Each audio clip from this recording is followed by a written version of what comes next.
Ma'am, may we get the stand of the President on the proposal to extend the terms of office of barangay and sangguniang kabataan elections from 3 years to 6 years?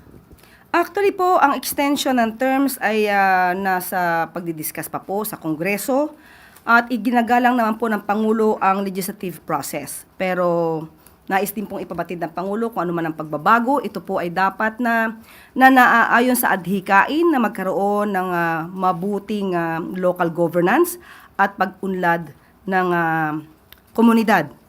Pero sa ngayon po ay hindi po natin masasabi kung anong stance ng ating Pangulo. Kailangan po maibigay sa kanya muna ang kompletong detalye patungkol po dito.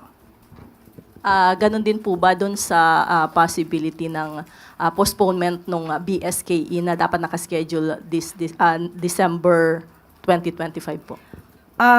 Tuloy po yan hanggat wala pong naibibigay na batas kung ito ay ika-cancel or ipapa-postpone.